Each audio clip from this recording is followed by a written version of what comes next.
You ever have one of those days where all you're wanting is some peace? Not fireworks, not a fight. Just to drive home into your driveway after a long shift, remove your shoes and breathe for a second? But then, out of the blue, someone decides you're a problem, simply for having shown up. This tale isn't about cop cars or splashy chase scenes. There is no crime novel here. Only a driveway, a weary mother, and a woman who presumed she had authority to determine who came and went. What keeps this one lingering in your mind, what makes it unique, isn't even what occurred. It's the way it happened, and to whom. It all began on a quiet street in a tiny Georgia town. The sort of place where porches get swept, hedges get trimmed, and the trash goes out on Tuesdays like clockwork. The sort of place where folks wave, or at least they used to. And in the midst of that unassuming street was a woman named Danielle. She was not showy. She did not have block parties or distribute business cards. She simply appeared, worked, raised her daughter, and attempted to make a home. But one day when the sun had dropped low in the sky and the cicadas began their summer song, Danielle pulled into her driveway after a long, brutal shift. And that's when things went down. A person she had never had a word with before, a neighbor with a clipboard and golf cart, determined she looked suspicious. Didn't ask questions, didn't even say hello, just blocked her in and began making demands. You ever get that feeling? That feeling when you know somebody's already made their decision about you? Not on who you are, but on who they believe you are? That's what Danielle experienced, right there in front of her own driveway. Now, what that neighbor didn't happen to know, what she didn't take the time to learn, was that Danielle wasn't anybody special. She was the county sheriff, the woman whose name is on the badge, the one who picks up the phone when danger calls. But even after she produced her ID, even after the uniform, even after the truth was literally sitting there in the open, the neighbor still did not believe it, or perhaps she simply did not wish to. And that's when it all came to a head, not with shouting, not with threats, but with soft, steady strength, the kind of strength that doesn't seek attention, but commands it. The kind of strength developed over years of being second-guessed, talked over, underestimated, and still showing up anyway. Danielle didn't shout in that moment. She didn't wave her title around. She let her presence do the work, and people took notice. The neighbors began to emerge one by one, some holding phones, some with arms crossed, some with doubt etched across their faces. Because suddenly this was no longer about the misunderstanding. It was about what happens when someone like Danielle refuses to back down.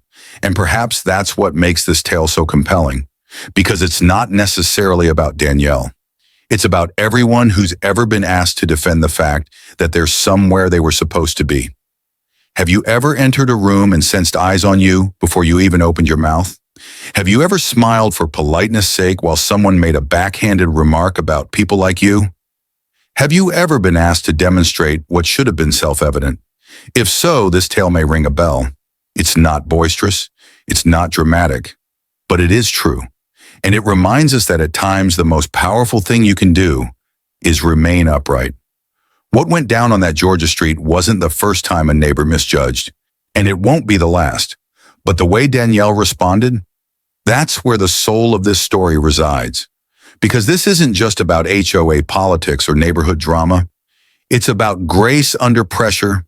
It's about knowing who you are when someone else tries to define you.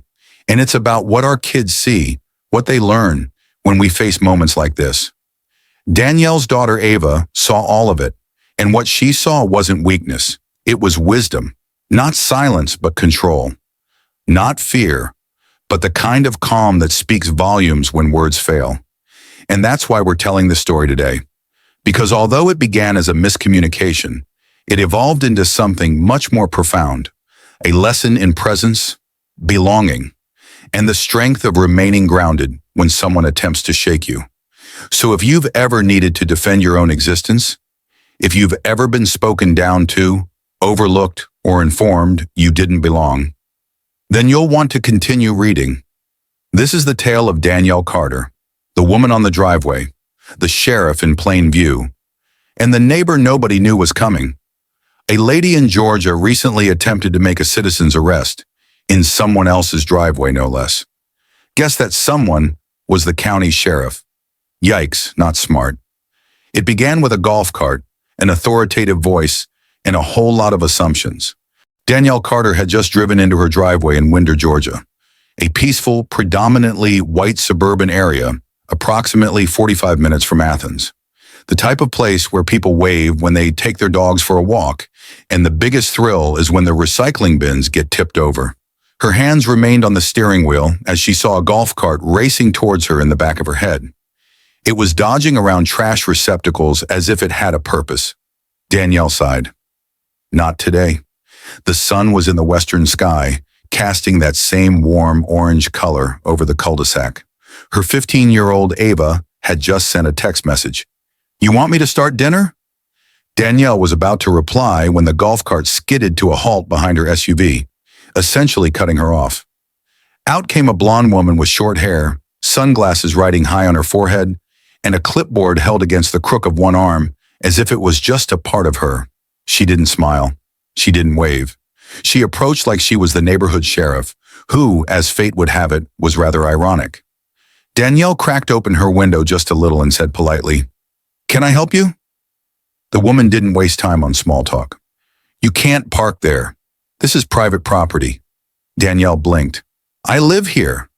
The woman scowled as if Danielle's response didn't quite make sense. "Whose house is this?" Danielle pointed out toward the front porch. "Mine?" There was a silence, not the sort of silence where someone's considering it, but the sort of silence where they're affronted you'd even spoken. "I don't think so," the woman replied. "I've lived on this street for 16 years. I know who belongs here." Danielle smiled calmly, patiently. "Then you ought to know. I moved in 7 months ago. Danielle Carter." But the woman didn't respond as if she'd made an honest error. "Nope." She responded like she was doubling down. "ID, please," she commanded. "I'm on the HOA board. You could be trespassing." Danielle's grip on her phone closed. "I don't have to show you anything, ma'am. I reside here." The woman moved in a step closer. "If you don't comply, I'm calling the cops. I am legally entitled to hold someone I suspect of a crime. This is a citizen arrest." Danielle emitted a quiet laugh, not because it was amusing, but because this lady was seriously not kidding. Like, clipboard holding, a ticket in her hands, calling the authorities serious. "Are you detaining all your neighbors today?" Danielle asked sarcastically. "Or just the black ones?" That stung. The woman bristled, evidently taken aback. "Don't play that card," she snapped. "This isn't about race. This is about suspicious behavior and trespassing." Danielle leaned back in her seat and stared at the ceiling of her car. She had just come off a brutal 12-hour shift. Domestic call, a short car chase, paperwork piled high, and now this? Still no name from the woman, but she was already holding up her phone. "I'm calling Barrow County right now." Danielle looked her straight in the eye. "You really don't want to do that." "Oh yeah, what are you scared of? They gonna discover something in that car?" Slowly, no sudden movements, Danielle reached over and picked up her wallet from the passenger seat. She opened it and held it up to the window. Badge, photo ID, Barrow County Sheriff's Office. The woman froze. It was as if the entire street was silent for a second. "I am Barrow County," Danielle replied coolly. "Now please get your golf cart off my property." And just as the woman began to edge away, porch lights began to switch on. Neighbors emerged with their phones, attracted by the spectacle. This wasn't simply between the woman and Danielle anymore. This was about what everybody had just seen and what they were going to do with it. Danielle Carter didn't look like most people imagined when they heard the term sheriff, and that was precisely the point. She was 38, with a quiet confidence, the kind forged through years of entering difficult situations and emerging unscathed without ever having to raise her voice. She didn't have to prove herself through bluster or swagger. She let facts do the talking. Born and raised in Birmingham, Alabama, Danielle learned a few things for certain from a young age. People were going to judge her before they even knew her name, and she wasn't going to let that hold her back. Her mom was a nurse. Her dad did maintenance work for the city schools, and both of them made it very clear. She'd have to twice as hard work just to be equal. Law enforcement wasn't something she stumbled into. It was a choice, because she believed in accountability for all. Not just for citizens, but for the system as a whole. She wasn't naive. She heard the whispers when a black woman in uniform arrived at a crime scene. She saw the raised eyebrows, but she also knew how to command a room without ever raising her voice. That was her strength. Danielle never had an affinity for the limelight. That simply wasn't her way. She was the type of neighbor who sponsored the local youth sports teams discreetly, marked down birthdays in the neighborhood, and stopped by the elderly lady 2 doors down when a storm blew through. She didn't tweet about it. She didn't ask to be patted on the back. She just felt that doing what was right was what mattered, particularly when no one knew she was doing it. Her relocation to Winder, Georgia, had been one of space, of beginning anew after divorce. She wanted Ava to be at peace, a yard to play in, quiet streets, a good school. She saw a house on a cul-de-sac and felt safe, serene, nothing glitzy. Just so. It was a quiet, tidy neighborhood. Safe. The sort of place where the azaleas even bloomed on time, like they understood their part in maintaining appearances. Most of the neighbors had been courteous, if a little reserved. Some waved, others didn't. A few brought over cookies that first week. Others looked at her over the top of curtains. Danielle saw it all, and she didn't let it define the way she lived, at least not until today. Her daughter Ava, intelligent, witty, shy, had finally begun to adjust. She'd gotten involved in the robotics club at school, and Danielle was beyond thrilled. But she couldn't help it. She worried. Worried about how Ava's voice got all soft when speaking to some teachers. Worried about the way she double-checked her hoodie before she left the house, just to ensure it wouldn't turn heads. All those little things you learn to do until the world educates you as to why. That morning had already drained her. Danielle had been on her feet all day. 2 investigations for theft, 1 missing person led, and a late evening domestic call that left her standing in the rain for more than an hour, coaxing a woman out of pressing charges. By the time she took the turn onto her own street, she was already changing gears mentally. She was thinking about dinner, about Ava's science project, about whether she'd have the stamina to do laundry. She wasn't ready for a golf cart confrontation or a neighbor who arrived as if she was preparing for Judge Judy. But that's what happens with people like her clipboard-wielding neighbor. They don't observe the big picture. They don't observe the exhausted mom, the public official, the human being. They only observe a threat. And while Danielle sat there, observing the still-standing woman outside, mouth agape though attitude complete, it washed over her again. Some folks don't need a reason to distrust you. They just need a story they've already decided is true. Before Danielle was even able to put her SUV in park and exit to salvage what was left of her night, she saw something else. The woman directly across the street had begun recording. And the lady in the golf cart? She didn't blink, didn't give a care one way or another, which meant one thing. This wasn't going away, not on your life. Her name was Margaret Whitlow, and Margaret didn't think she'd been wrong. Not now, not ever. She was 5'4", but she made herself feel taller by standing on principle, even when those principles didn't necessarily make sense. Her father was a Marine, her mother played piano, and somewhere between orders and melody, Margaret constructed a worldview that centered around rules. In her universe, rules were rules, and she was their keeper. To Margaret, Danielle was not a neighbor. She was a strange car, an unfamiliar face, and that was enough to flip on the mental checklist Margaret kept stored in her brain. Boxes marked doesn't belong, looks suspicious, probably breaking the rules. Forget that Danielle's SUV was in her own driveway. Forget the name on the mailbox. Margaret didn't know her, and that was all it took. She stepped forward again, even after witnessing the badge. "That might be a fake, you know," she said, pointing towards Danielle's wallet. "I have seen similar scams on the news." Danielle nodded slightly, nearly amused. "You're serious?" "I'm dead serious," Margaret said. "Anyone can make a badge these days. You could be posing as law enforcement. Wouldn't be the first time." Danielle opened her car door cautiously and got out, still calm, still composed. "You want to call dispatch?" "Go ahead. Ask for me by name." But Margaret refused to back down. I don't need to call anyone. I have authority here. Danielle gave a small shake of her head.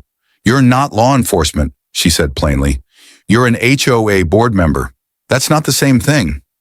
Margaret crossed her arms, stiff with self-righteousness. We're responsible for keeping this neighborhood safe. You're not above the rules just because you've got a shiny badge. Danielle glanced around. More neighbors had come out by now, some in pajamas, others still in their work clothes. Phones up, recording. No one stepping in, just watching. Then came a voice from the house. Mom? Ava called softly through the cracked front door. Danielle didn't turn around. Back inside, baby, she said gently. Lock the door. I'll be in soon. Margaret's eyes flicked toward the house. That's your daughter? Danielle didn't say anything. She didn't have to.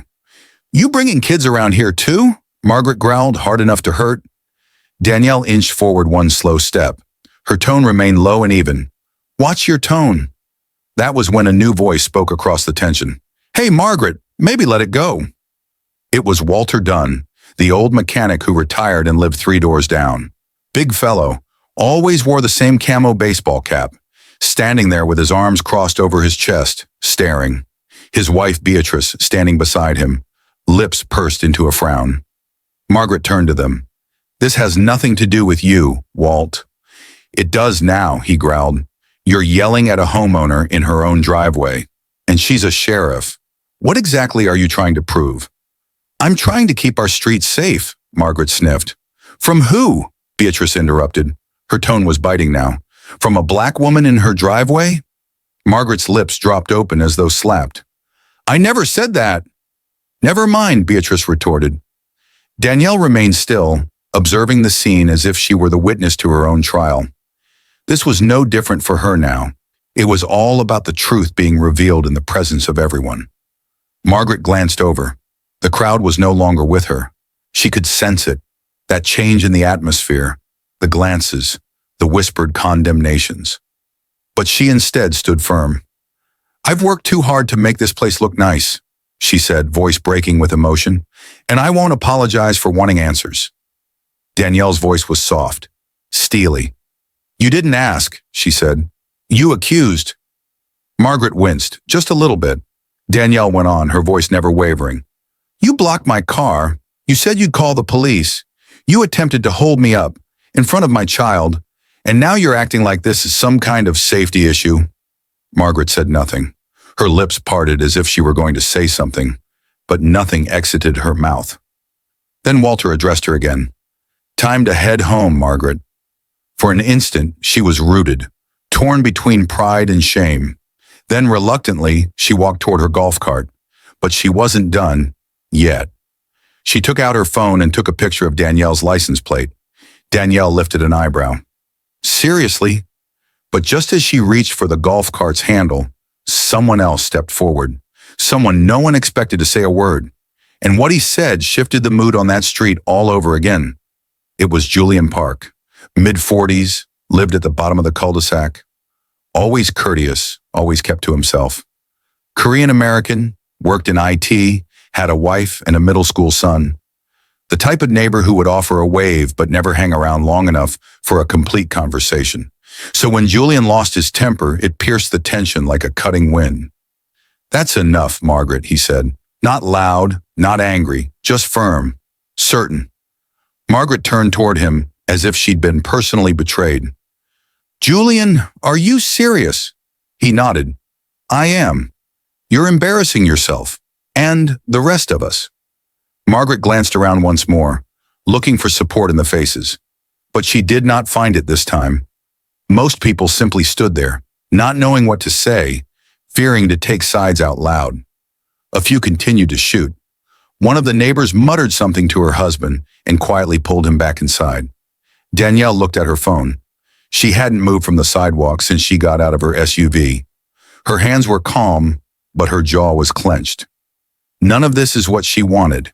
She just wanted to get into the house, take off her shoes, eat something that didn't end in a machine, and listen to her daughter's day. So she attempted once again, one final attempt to quell the storm. Look, she said, keeping her voice steady, I don't want to press charges. I don't want drama. I don't even want an apology. I just want to be left alone. In my own driveway, after work. Can we do that? Still, Margaret didn't respond. Pride was strangling her too tightly. Danielle continued. I've watched things like this happen. You feel good about yourself. You're doing your civic duty. But what you don't know is you're becoming the problem. Margaret's fingers closed around her phone even more tightly. You think I'm the problem? She exclaimed. You're standing on my driveway, Danielle replied evenly, still trying to prove I don't belong here, even after I showed you my badge, even after 3 of my neighbors informed you that I do. You're on camera, you're being taped, and you still haven't backed up. Danielle stared at her straight in the face. So yeah, she said, you're the issue at the moment. Margaret went red, but before she could lash out, Julian had a word to say. Danielle, he said softly, would you like me to take Ava over to our house? She doesn't need to witness all of this. Danielle glared at the house, then shook her head. No, thank you. She's tougher than she appears. Standing in the back of the living room blinds, Ava had observed, quietly, discreetly. And that fact came home to Danielle more forcefully than she'd anticipated. Her daughter had just seen her mom, respected professional, badge and all, treated like she was nobody. Like a stranger in her own house. And Danielle knew secretly this wouldn't be the end of it. But she maintained her attention on de-escalating, because she knew too well how quickly things could escalate. One misplaced word, one misunderstood gesture, Danielle moved a few subdued steps toward Margaret, not threateningly, just enough to bridge the gap. I'm offering you an opportunity to leave, she said calmly, because I know what happens when folks don't. Her tone was even, but it was heavy with weight, with truth, with experience. You might think this is your street, she added, but I am your neighbor, whether you want me to be or not. Margaret's gaze darted from the crowd to the badge on Danielle's lapel, to the phones still rolling, and then something changed in her face. It wasn't remorse, it wasn't comprehension, it was fear. Not the fear that you get when you're being threatened, but the kind you get when you know you've lost the room. Without comment, she got into her golf cart, but even so, she couldn't help having the last word. Under her breath, she said, "This was a pretty good street." Danielle overheard her. "So make it respectable again," she told him. "Begin by showing some respect for the folks who live there." The golf cart slowly backed away, tires grinding along the driveway's edge. Margaret turned without a glance and drove away. Danielle froze for a second, allowing the strain to ooze from her shoulders like perspiration on a sweltering Georgia summer afternoon. The crowd around her had dispersed. A few of the neighbors waved half-heartedly. Some simply slipped back inside unobtrusively. But one woman stepped forward, tall, black, mid-50s perhaps. Someone Danielle hadn't encountered yet. She nodded quietly. "Sheriff," she said, "I've been here 8 years. You ever need something? We're 2 doors from you. I'm Charlene." Danielle smiled. "Thanks. Nice to know." But before Charlene could speak again, bright flashing red and blue lights illuminated the corner of the street. Slow, purposeful. Someone had still called the police, and Danielle now had a decision to make. Let it go, or make it absolutely clear who she was, loud enough for the entire neighborhood to understand. The squad car eased to a stop just beyond her driveway, lights still flashing, motor humming low. Inside sat 2 young deputies, neither of whom she knew. Danielle didn't know their faces. They looked up and down the street, then locked in on her, the woman who stood beside the black SUV in uniform. Danielle stood with her arms crossed and waited, calm on the surface. But inside, she was doing math. She'd been here before. She knew how quickly things could shift. She'd answered enough calls where individuals spun the truth, ratcheted up tensions, or attempted to be a hero. This time, she was just standing in her own driveway. The passenger door opened. One of the deputies got out, his hand resting a fraction too close to his gun. "Ma'am," he replied warily, "we received a report of a suspicious person not willing to identify themselves. Can you move back from the car, please?" Danielle did not move. "What's your name, deputy?" He blinked in surprise. Excuse me. You heard me, she said again. Name and badge number. The deputy hesitated, then glanced at his partner, who was now stepping out from the driver's side. This second deputy took a closer look. The uniform, the pressed shirt, the radio clipped to Danielle's belt. Then the recognition hit. Wait, the second deputy said, voice dropping. You're Sheriff Danielle Carter, she said clearly, her voice carrying across the yard. Badge number 23,604, and you're standing in my driveway. Both deputies froze. The first of them appeared shaken in the flesh now. We were not told that. Danielle's eyebrow went up. That the caller failed to tell her she was attempting to hold up a sitting county sheriff in front of her own residence? The second deputy hastened forward. Sheriff Carter, sorry, we didn't know. I do know, Danielle interrupted. Which is the issue? She let that sink in, and now so did they. Behind her, the front door creaked open once more. Ava was back, peering out with big eyes. Ava was not afraid, only still confused, as if she were still getting her head around what it was like to see her own mother, a sheriff, having to defend herself against individuals who wore the same badge. Deputy 1 cleared his throat, trying to shift the energy. Is there anything you'd like us to do here, Sheriff? File a report? Documentation? Danielle regarded them both. She could have agreed, could have formalized things, body cameras, signed statements, the whole shebang. But she also knew what that would trigger in the department. Whispers in the break room, the sidelong glances, and that new moniker some of her own cops would quietly attach to her. Troublemaker. So instead, she said flatly, no. You've got the call log. That's sufficient paper trail. For now. The deputies nodded, evidently relieved. A bit too relieved. As they began walking back to their squad car, Danielle chimed in. Remind dispatch next time to screen their calls better. I shouldn't have to establish my identity in my own driveway. Deputy 2 glanced back. Really sorry. Understood, Sheriff. The patrol car drove off into the distance, lights fading as it turned the corner. Charlene stood still at the sidewalk's edge. She whistled softly. Phew, you did better than I would have. Danielle smiled wearily. You get used to it. Charlene canted her head a little. That's what hurts though, ain't it? That you do. Danielle did not respond immediately. She went back to her SUV, opened the driver's side door, then stopped, one hand on the frame. Her voice was soft, more to herself. It's not that I get used to it, she said. It's that I refuse to let it make me smaller. Charlene nodded. Then you're doing something right.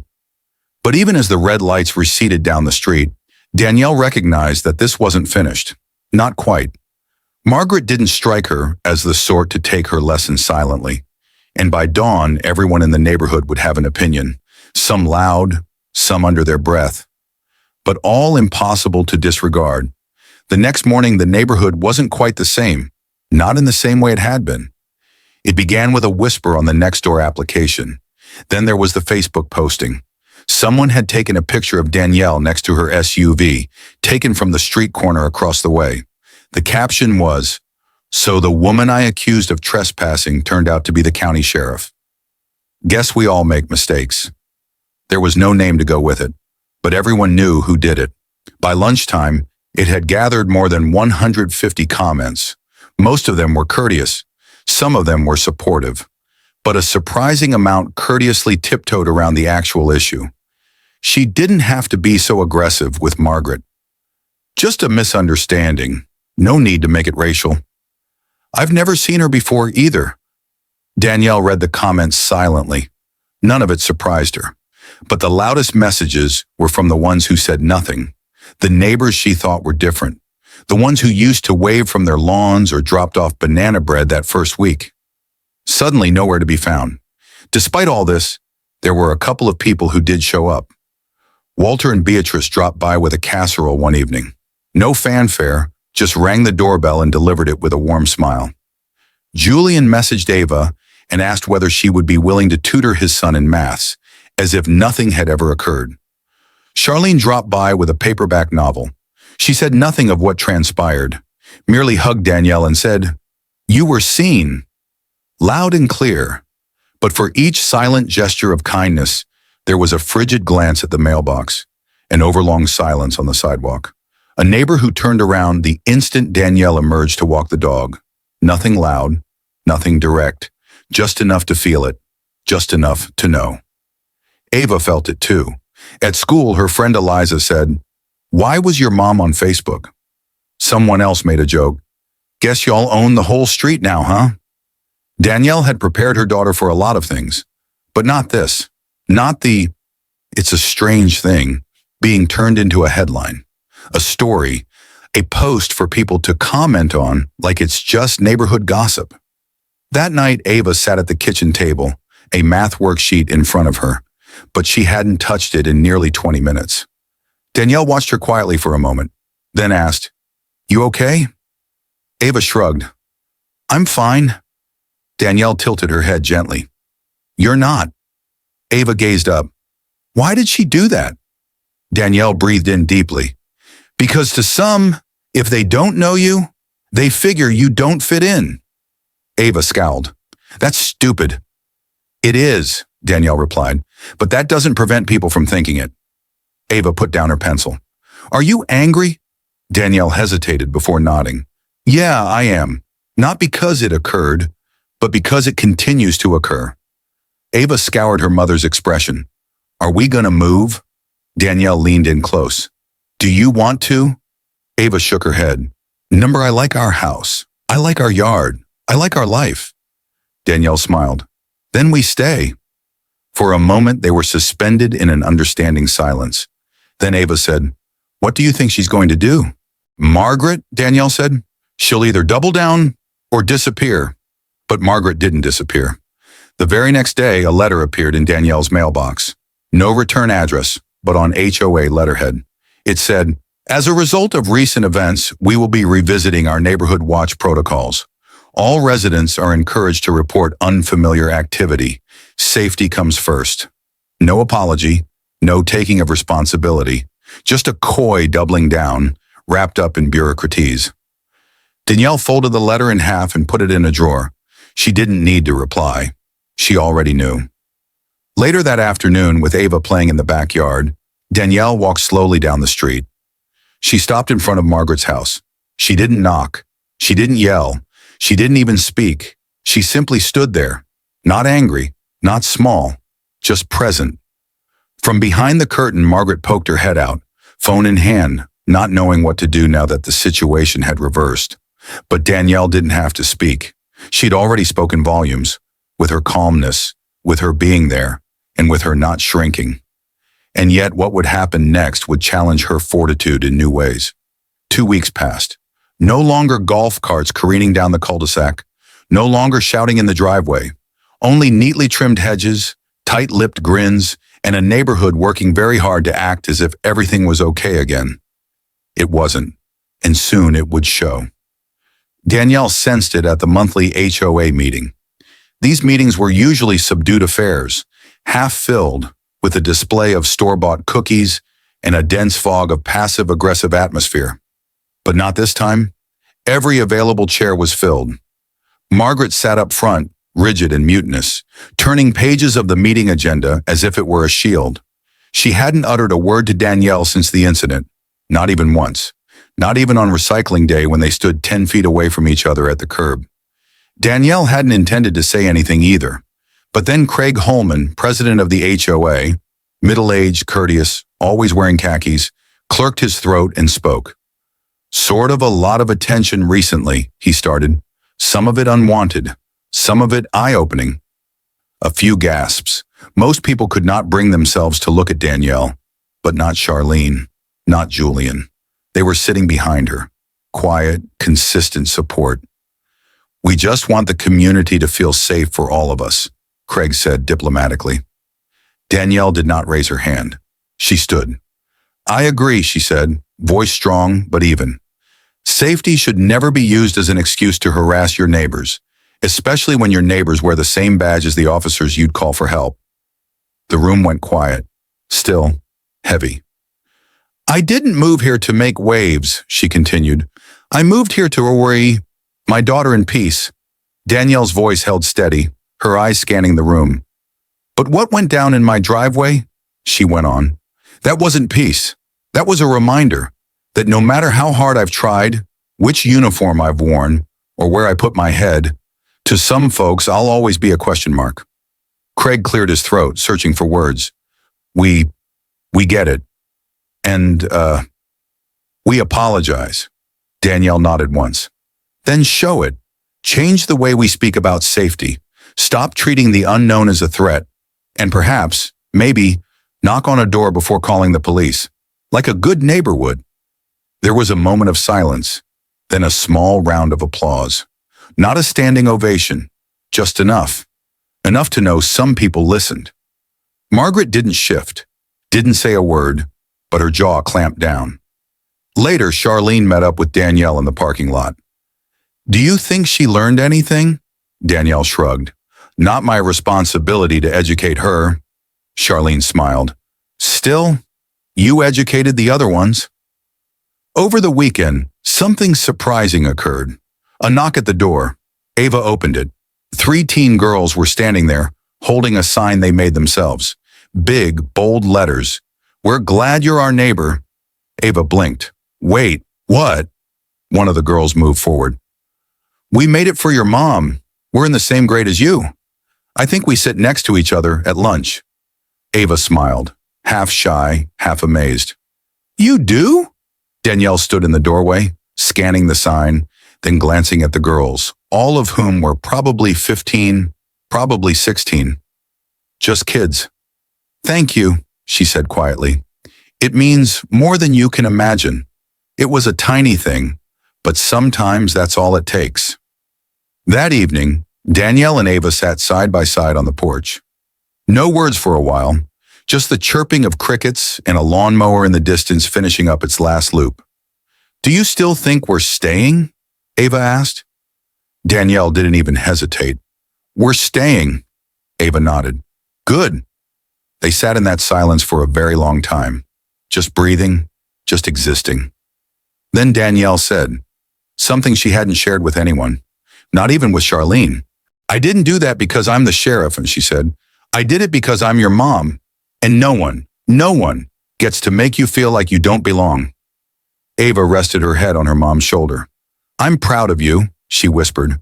Danielle smiled. I'm proud of us.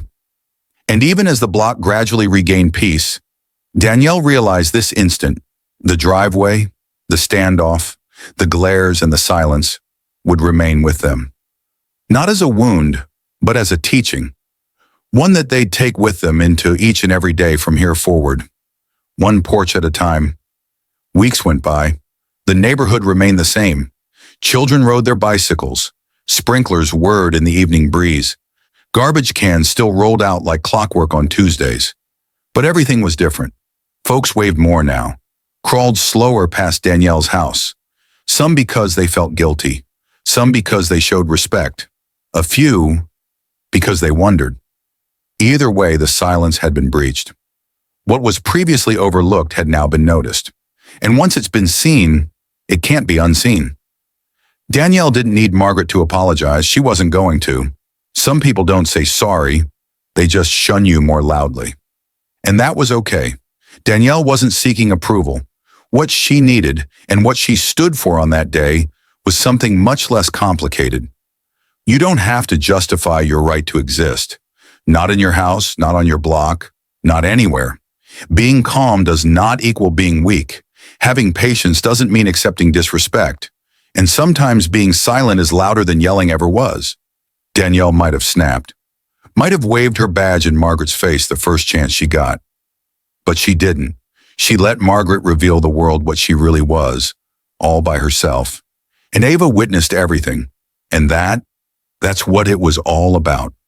Now, when Ava is seated in a class and overhears someone say something that just doesn't feel right, when she shops through a store and sees who gets trailed and who gets skipped over, when she becomes an adult woman in a world still populated with quiet judgments and deafening silences, she'll recall that day.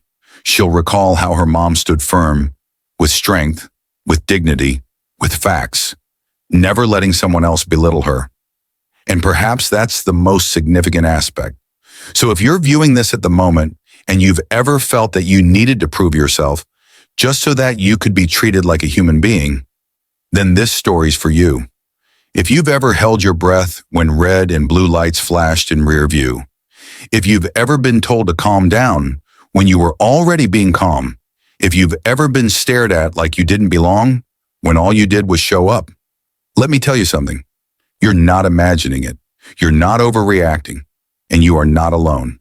You don't owe anyone your silence, so stand your ground, speak your truth, live out loud.